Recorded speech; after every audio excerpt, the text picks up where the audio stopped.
Hey everyone, welcome here and glad to have you along. Did you know that I am now on Locals? Locals is an app where you can build community. Think of it like a modern day Facebook group. There you can get free content. I host morning coffees, some afternoon happy hours. You get tons of bonus content, discounts to programs and functions, and it's the best place to connect with me and the subscription box community as we continue to grow. All the videos are free to watch, and all you have to do is sign up on Locals. And the best place to do that is to download the Locals app and search for The Subscription Box Show or Eric Music, or you can go to the actual website, thesubscriptionboxshow.locals.com, and there you'll be able to sign up for free. Hope to see you there, and remember to check out our new YouTube channel, The Subscription Box Show. Cheers, and enjoy the show. All right, super excited to finally connect with the co-founder and CEO of Optmyzr, all the way from California. We've got today Frederick Vallaeys. Frederick, welcome to the show. Thanks for coming on. Yeah, thanks for having me, Eric. It's great to be here. Right on. So for those who've never heard about Optmyzr, maybe give us your elevator pitch, your snapshot of what it is you guys do there. Yeah, so Optmyzr is a PPC management software. Obviously, it's SaaS, right? So you just subscribe and log in. But we started it 9 years ago, and I was working at Google before that. And I just noticed that there were a lot of these advanced strategies that marketers wanted to do, but Google Ads was making it really difficult to set up these campaign structures or to do these optimizations in a time-effective manner. So we just built a tool that made it faster. Initially, we used a lot of scripts, but then we switched to the API, and now we manage everything that you could possibly want to do in a PPC account, whether it's Google, Microsoft, Amazon, and soon also Facebook. Yeah, so maybe like PPC, by the way, pay per click, right? Yeah, exactly. If you're really well, I have to say, because we can sometimes get into the technical jargon. Not that that's a huge one, but if someone's just starting out or is just kind of like getting their feet wet in the subscription industry, they're going to be wondering PPC. So, what are advantages of maybe the PPC method versus traditional paid ads like Facebook, like you just mentioned? Yeah, I mean, the beauty is that, like you said, it's pay per click. So it's kind of pay for a result. Nowadays, we obviously think much more about a result as being a conversion. But if you compare it to the old classic way of advertising, where you would basically pay someone $5,000 to put an ad on the radio or an ad in the newspaper, and then God knows what kind of results you got from that, other than, some people listen to it. Exactly, fingers crossed, right? But this brings it to one step closer to what your actual goal is. And so you're paying for these results. And it's also really nice because it's ultimately flexible. You can go in 24 times a day if you want and change your bids every hour. There's no problem with that. You can change your budgets on the fly. You can change your keywords that you're targeting. You can change your ad text. So it's really flexible. And the moment that you start seeing, we got a few clicks, but maybe those clicks weren't the kinds of people we were expecting, or maybe they didn't buy the subscription box, right? So what did we do wrong? How should we bid differently? Or how should we change the keywords? And it's this constant optimization that you can do, which makes it so, time consuming, but also kind of fun if you like this. So is this one of those things where you're best to learn on your own? Or is it maybe something where you should right off the bat kind of look for some help when it comes to the this method of advertising? Yeah, I mean, the days of going at it on your own are probably kind of done. Google Ads is a massive beast. It's really, and I don't want to say complicated because they have easy ways to set it up. But if you want to do it right, there's so many nuances to it that it does help to at least have good advice. If you're going to go it alone, there are some really good courses on Udemy. Isaac Rudensky has a really good course that's really popular. So check that one out. But avoid those big pitfalls, right? I mean, listen, if you're going to have a subscription box with like the nuts of the month, are you going to buy the keyword food? Yes, nuts are food, but somebody typing in food may be looking for a gajillion different things besides what it is that you sell. And so you could very quickly go down a path of wasting a lot of money on that keyword and have no results left. And then you come out and you're frustrated. You're like, PPC, Google Ads, it doesn't work, right? But it does work, but you have to be smart about what keywords you choose. Yeah. So once you figure out like the kind of keywords, so that's what something like an agency or a company like Optmyzr would do, is they're trying to find you not only the keywords, but they're on top of it. Like they're also modifying because you say it can be time consuming. Is that a big part of it? It's kind of like testing, okay, moving along, testing, and then or is the complicated part the actual setup? Because I know like for me, like you mentioned Google is a beast, and it is like it's very complicated actually for something that sounds to be pretty simple tends to be very complicated for most people like myself. Mhm. Yeah, both of those things are absolutely right. So one thing that's new in Google Ads is they came out with this new campaign type. It's called Performance Max. And it's sort of the easy button. So they ask you, what is your website? They ask you for, give us a bunch of headlines of how you would describe what it is that you do or that you sell. A couple of calls to action, subscribe now, first box free. Give us some images that you have. And if you have a video, give us a video. And then from that point forward, they kind of figure it out. So they're going to figure out the keywords. They're going to figure out how to put these assets, and the assets being the text and the images and the videos. They'll compile that in a way that it makes sense to show ads on YouTube or Google Discover or the Google Display Network, which is when people aren't searching on Google, but they're just going about their daily lives and looking up sports scores or reading news, right? Those pages have ads too. A lot of those ads are placed through the Google Display Network. Weather Network. Exactly. And then so that's kind of the easy button. But so the frustration then with the easy button is, okay, well, now you start seeing some results, but maybe still not exactly what you wanted. And now it comes into the optimization realm of it. And that's a different level of complexity. And that's where the time consuming part really comes in, because if you have a high volume, a high traffic keyword, you could have new signals, you could have new insights on a daily basis. So you have to look at that on a daily basis to see, what new things did people search for that Google showed my ad for? Yeah, it's kind of like I compare it, and it's maybe not a fair. Eric, sorry. Yeah. Can you hold the thought? I've got a noise.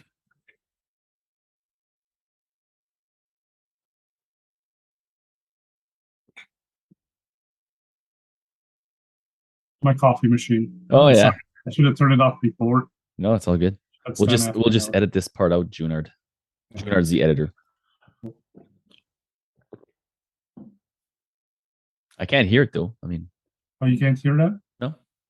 Oh, okay, awesome. You can probably hear the construction more in the background here. I got there's like we're at a new development here, and there's like people building it. You can just hear like the machines working in the back. I don't know if you can hear that, if it picks up or not. No. Well, you want to just keep going? I don't hear it. So okay, we're good.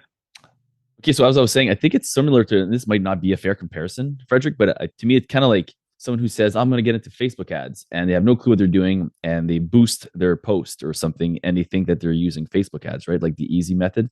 Mm-hmm. If you really want to do Facebook ads properly, it starts by business.facebook.com, and then you got to go into ads manager and set campaigns, and it gets a little more complex. It's doable, but it gets a little more complex, and you do have to follow it and make sure you're testing and various things. So you can go into a very deep rabbit hole now. That's my world. I understand those things. For me, the Google, but you can't be a master of all, right? Jack of all trades, masters of none. So I think, where does that lead us for someone like me who's like, I've always wanted to do Google ads. I use that as a very defensive mechanism. I've never gone down the pay-per-click route deep enough, because I go on Google and it's just intimidating. I'm like, geez, another platform to learn. Forget about this, right? So what does that look like? Maybe an onboarding journey that would look like to work with someone like you? Yeah, exactly. And so it's interesting how you bring it back to that Facebook analogy. So Google used to have these very easy campaign types for small businesses. And the thing about a small business is, like you said, right? You want to do your business. You've got your subscription box. That's what you're passionate about. And then you're like, well, now I've also got to run the books, and I've got to run ads, and I got to do all of these other things. Like, I don't love that, but I have to do it, right? And so Google had this campaign type, which was very lightweight, very easy to set up, but just like the whole Facebook promoted posts, it really didn't do anything. It was kind of like a waste of your time, but you felt good having like checked that box on your to-do list. Yeah. Now with artificial intelligence and machine learning getting so much better, and basically computing power doubles every 18 months is what Moore's law says. Every time that doubles, machine learning is just able to do so much more, because computers are faster. And the job of the computer in machine learning and advertising is basically to look at all of these massive amounts of signals right? So because we often talk about the keyword, right? What's the keyword that someone typed in, and should we show an ad based on that keyword? But there's so much more nuance to that. It's like, okay, well, the user who typed in that keyword, what were the previous searches that they did, and what time of day was it, and what's the lunar cycle, and like what's the temperature right now where they live, and all of these things come in, and Google's machine learning model is able to start saying, oh, well, okay, sure, they typed in the keyword, so you kind of want to show your ad to them, but based on all of these other things, how likely is it that that click will actually lead to them doing what it is that you want them to do, which is the conversion or the subscription? And so this whole performance max campaign type and even traditional campaign types enhanced by smart bidding are much better able to get you the results you want. So I'm actually quite hopeful that for a small, medium business owner who's not a PPC expert, they're going to get better results. And we see this, right? So 5 years ago, you do these automated things while you're unhappy. You leave because you think it doesn't work. Nowadays, people see decent enough results and they're average. But then the question becomes, how do you set yourself apart from everyone else? How do you become better than average? And that's when I would say what you're saying is go and talk to someone, go and talk to an agency to take you to the next level, because now you got to peel back the layers of that onion and you have to go deeper and you have to say, well, maybe in the beginning I told Google that I wanted to get subscriptions in my box. And for me, that was somebody filling out a lead form and getting that first box sent to them. But what about, do they cancel or do they become a customer for 12 months, right? That's a big difference. Mm-hmm. How do you give Google that next level of information so that they're not just finding you people who subscribe to the box the first time, but who become loyal lifetime customers or who upgrade to the next level of box? And that's kind of like where that agency would really help you. And then many of those agencies will work with tools like Optmyzr because honestly, they know what they should be doing.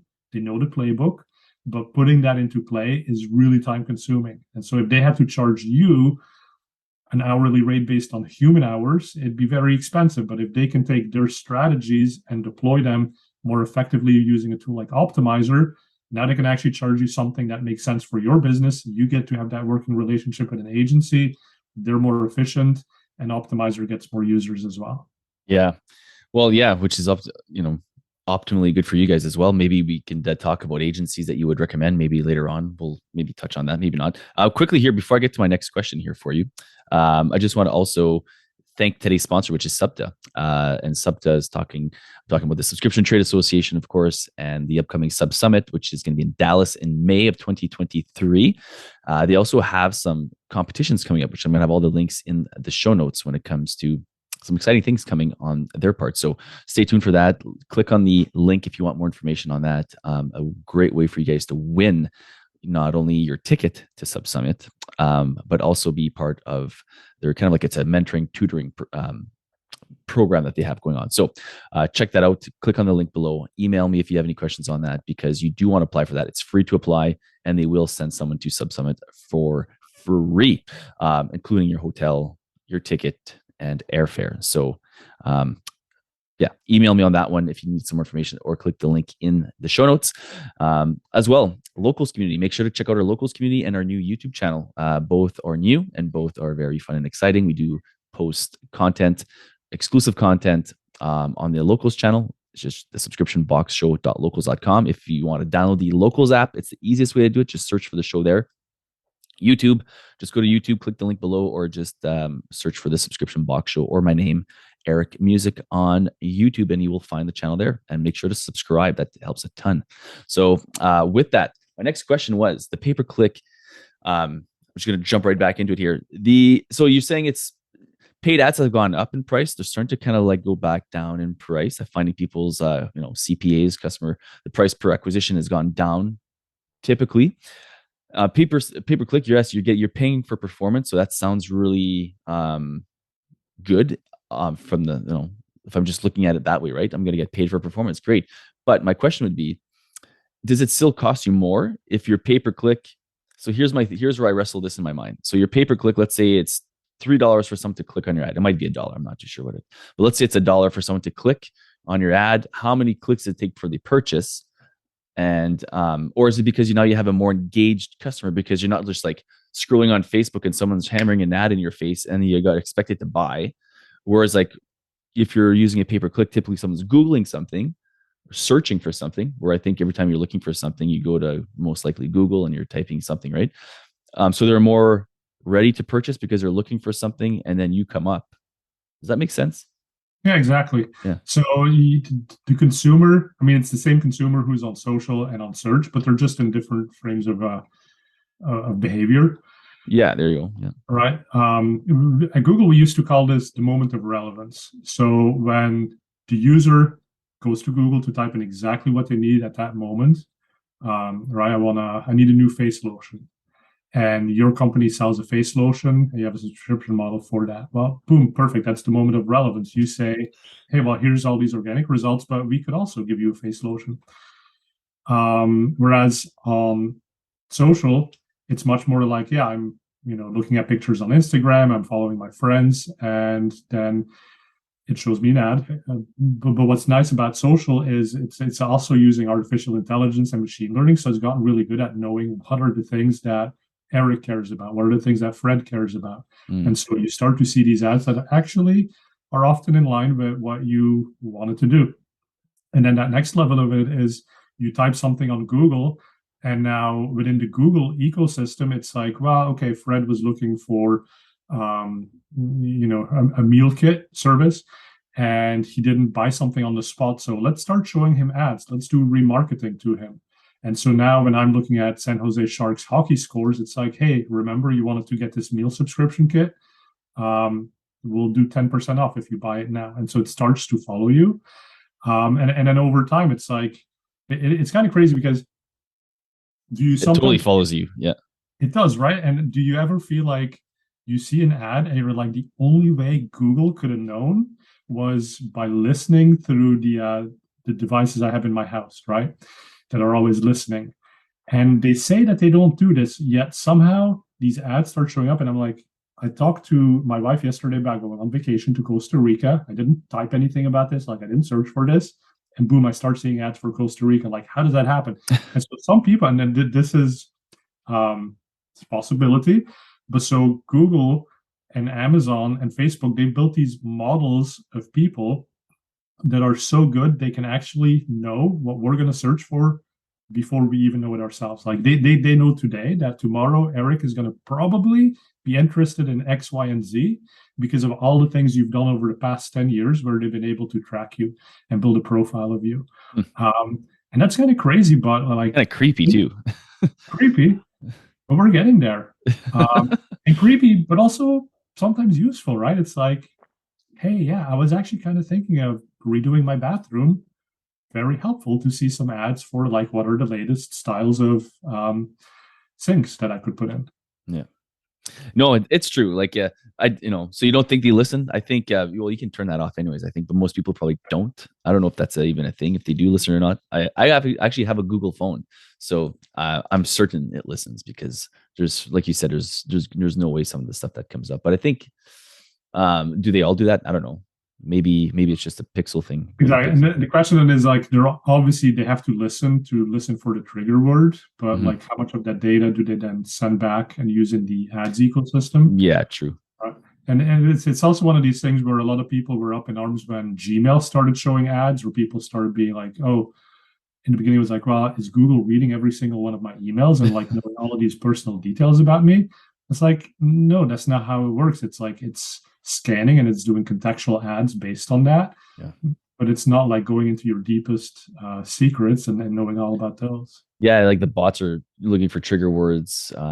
Exactly, right? Like certain things that would come up. Like I know, but I do know it's very efficient when you search for something. I know when I do search for something, you mentioned the Sharks, like we have 4 boys that play hockey, and up here, like skate sharpening, it becomes a big thing when you got that many kids skating around. So I was looking for like Sparks is a home skate sharpening machine. Boy, oh boy, like my Sparks following me everywhere. I mentioned my weather. I go check the weather. It's there. I'm going on YouTube. It's there. Anywhere I go, I see the Sparks ad now. So yeah. And this is sort of the next wave too of PPC is how do you bring audiences more into this mix, right? So you having 4 boys who skate and play hockey, that's very interesting for these companies to know. So you should probably be on an audience list of first party data that says, well, we know Eric is probably going to buy a lot of hockey gear. But then on the flip side, they should also say, well, it looks like Eric just bought the sharpening machine. So we should take him off of that list. We shouldn't remarket to him to buy the whole machine, but maybe like 6 months from now, we need to reach out to him and show him the new Stones, whatever. sharpening tool, Stone, exactly. Right. And that's kind of the whole subscription model is how do you keep those customers for life and how do you know at the right time when they're ready for that next, the replacement thing or the upgrade to the next level because, yeah, hey, they've been with us for 6 months. They probably must be happy. Like that might be a good time to push a little bit more. Mm-hmm. So like Optmyzr as a SaaS company, like for your tech to be like, because you worked at Google, you created something that enhances that or makes it easier. Is that fair to say, to kind of put them in layman's terms? Exactly. Yeah. So how would you know if an agency is working with Optmyzr then if it's something that you want to make sure that you're working with because you want to optimize there's a reason why you called it that. It's to optimize your pay-per-click ads, right? Yeah, exactly.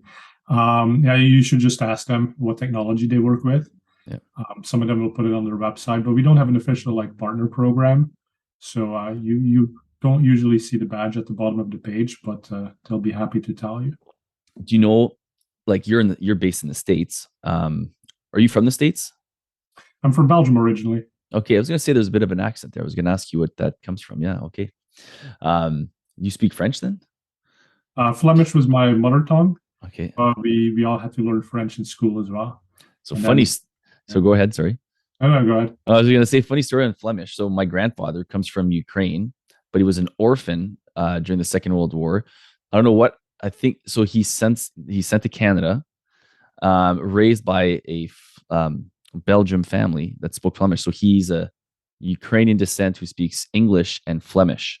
Oh, nice. So that's what he would always make him say Flemish words, when he was still alive, because it was like this such a weird different language for us, right? And it's like, so he's Ukrainian, but he speaks Flemish. He doesn't speak Ukrainian. It was like all this weird stuff going on. But yeah, so funny story on the Flemish. So is it like Flemish? Is that a mix? I know we're going off topic here, but is that like a mixed language of like some of two different languages or no? No, so if it's Dutch, it's basically the same as Dutch. Oh, okay. It's the same dictionary. And it's in the same lineage as English and German.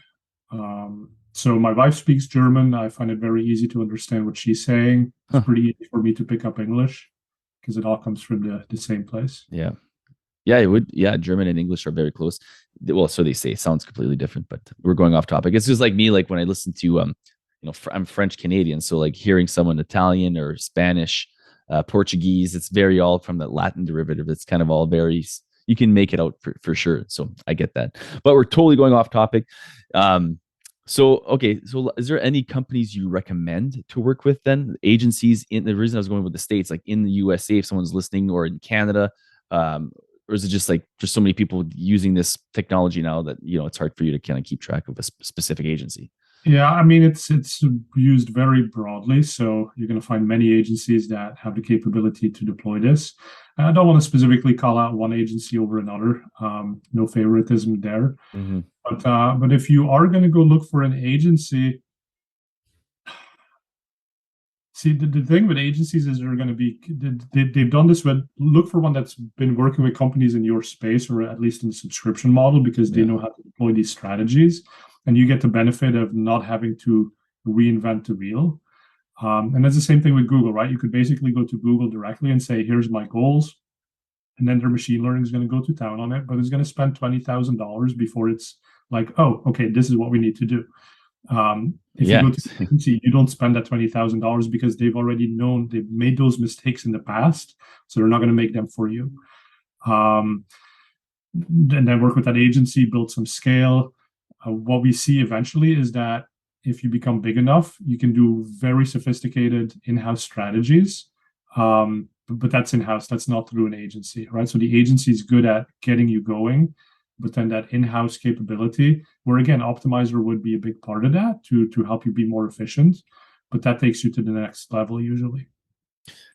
Can someone work with Optmyzr themselves and do their own? Yeah, absolutely. And then again, so we don't have an agency component or a service component. We give you the software, and the software will make recommendations. So there's an audit capability. So you could sign up for the 2-week free trial, connect to your account and we'll be like, okay, well, here's 15 mistakes that we think you're making, and here's the button to go and fix those mistakes. And then our software will do that for you. Right. And then we have reporting. So if you've been spending a couple of hours a month on putting your Facebook and your Amazon and your Google data all together, like you do that once with us in 15 minutes, and that becomes this repeating monthly automatic report. So it's a big time saver.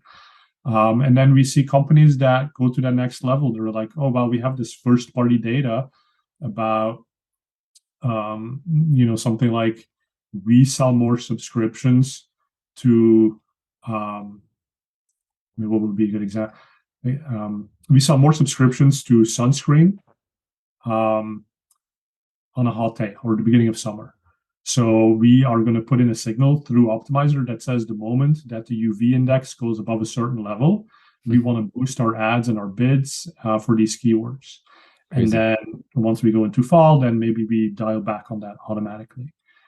So that's just one random example of first-party data. And then again, it gets into audiences, right? So and start looking through your Google Analytics and what are some common audience segments that we see and how do they behave differently. And then we help you put those into lists and attach those lists to different campaigns so that those campaigns can now start enjoying bid modifications. And so that could be something as simple as high lifetime value existing customers versus like new customers and then similar customers to those. Obviously, if you find someone who's similar to a high lifetime value customer, you're willing to bid more aggressively if they're looking for your keywords than someone who's more similar to a low likelihood of a high lifetime value. So all of those things we can help put in place. Is it for a beginner, intermediate, like to use this kind of software? Does it make it easier, or is this something where you'd be like, this is probably for someone who's dabbled with Google Ads before and then ready to take the next level? You should have dabbled most of the time. If you're really novice, you're going to be confused by the things we suggest. Okay. Well, it's probably just the wording too, right? Like these, the way it's formulated. So yeah, it's all interesting. Do you still think it's then, back to my original point with the pay-per-click versus the CPA of a, Facebook ad, like, is it done right? Do you think there's more potential, including long-term SEO and everything else with the Google ads and the pay-per-click today? Yeah, I mean, so the PPC and the SEO there's a wall between them.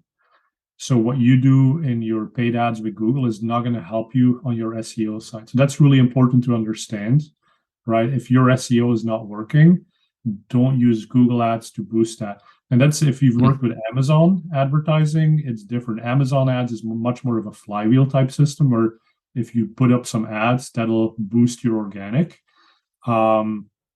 And it's in these unusual ways, right? Because if you place ads, you get more sales, and then you get more reviews, and those reviews help you get more SEO. And that's how it all works together.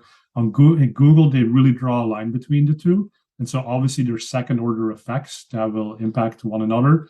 And a simple example of that is if you have an amazing organic result, you're at the top of the page for the keyword you care about, and you place an ad, Google may say you have low quality score because very few people click on your ad.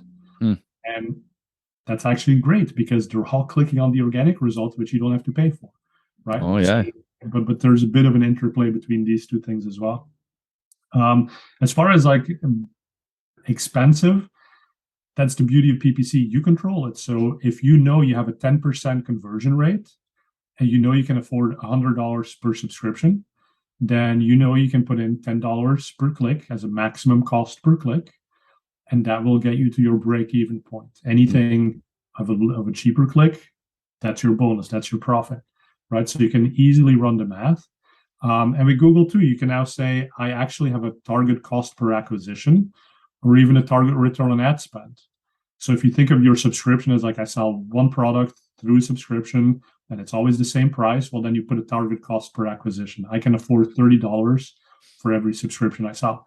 If you have varying items in the subscriptions, then you might want to do more of a target return on ad spend model where you say, okay, well, it actually really depends. If people put $25 worth of goods in their monthly subscription versus $40 of goods, then I can afford to pay different amounts for those clicks that lead up to that subscription. That's interesting. We'll handle that. Yeah, that's interesting. So that's new, where you can actually put those targets in there. Exactly. So Google calls that smart bidding. So again, Google started as this whole cost per click PPC model, but now they know that we care much more about the actual sales. And so it's just their machine learning does the conversion. If it knows you're willing to spend $100 per acquisition, it will predict the conversion rate from the clicks that it's giving you. And based on that prediction, it knows the exact cost that you can spend on a single click to still hit your $100 cost per acquisition target. Oh, that's fun. That's cool. Like, I know, was it a year ago, maybe a year and a half ago, I had a couple of people come on that were, PPC experts and Google Ads experts. One was a self-made expert, one was from an agency, and it was pretty fun. Like, they're talking about like the differences between when you're setting up. You can start with the beginner profile, or I don't know what it's called, the official, I forget what the official word was, or you can go into the more advanced. Is that how you still set it up? And what do you suggest today in 2022? Yeah, I mean, honestly, I forget the name because Google keeps changing it. I think it's called AdWords Express or AdWords Lite. It's crazy. Yeah, and it's not even called AdWords anymore, right? So now it's right. Google Ads. Yeah. But no, I mean, the way that I see it going is like Performance Max is this new easy campaign type, but it's actually quite sophisticated relative to what your guests were probably talking about a year and a half ago. I don't think it was called that, but now it's called that. Yeah. Yeah, well, Performance Max didn't exist a year and a half ago. So this is one of the quickest launches from Google. And it works reasonably well for most people, right? Okay. If you want those amazing results, you're still going to have to use tools like Optmyzr. You're still going to have an agency because they're going to know exactly what to tweak to make it even better. And by the way, I wrote a book. It's called Unlevel the Playing Field, the biggest mind shift in PPC history. And it's really about the big question to me in PPC nowadays is like, you don't have to be an expert to get average results because AI, artificial intelligence, has made it easy enough and it's good enough that everyone can get decent results. But most people listening to a show like this, I mean, you don't listen because you want to be average. You listen because you want to be better than average. You want to grow. Make more money. Exactly.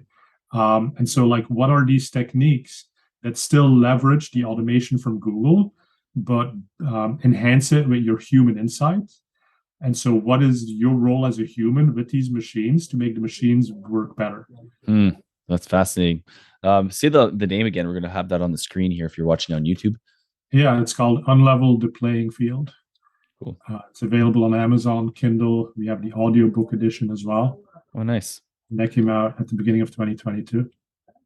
Cool. Well, I think I'm going to have that in the show notes as well. That's definitely going to have a link in there. And I might even give one of your copies away to one of the listeners. I'll maybe do something on locals for someone there. So if you're not on locals, again, I'm going to plug that because I'm going to be doing something, whether an audio version or something. I will do something about your book because I think. Yeah, why don't we send you? We'll send you 5 copies or something, or you tell me how many you want for your listeners. Perfect. Yeah. And do it giveaway. Yeah, awesome. Let's do that. With that, if there's nothing else, I'd like to just kind of move over to the post-show wrap-up, which will just be for the locals supporters. It's an exclusive part of it, which is another reason to join the locals community. You can join for free to check it out. And if you're finding that you're missing out on some of this exclusive content, like maybe winning a book, or maybe the first 3 next people to sign up, we'll get a copy. We'll do something like that for the book. But we're going to say goodbye to the big audience, and we're going to head over to the post-show wrap-up. Are you cool for another 5-10 minutes? Yeah, let's do it. Thanks everyone for listening from the big audience, and let's see what good secrets I can give to the exclusive club here. The exclusive club, yeah. And for those, maybe just plug quickly, if you want to see more, it's not Optmyzr. It's written a little bit different. So it's the best way to get a hold of you or your company or see more about Optmyzr. Yeah, so I mean, if you search Optmyzr on Google, you'll probably find it, but it's optmyzr.com. So we left out a couple of vowels here and there. Mm-hmm. But yeah, and if you want to follow me, I'm at Silicon Vallaeys on Twitter. And my name is Frederick Vallaeys. So look me up, look up Optmyzr, and we'd love to show you what we can do. It's a nice pun, Silicon Vallaeys. I like that.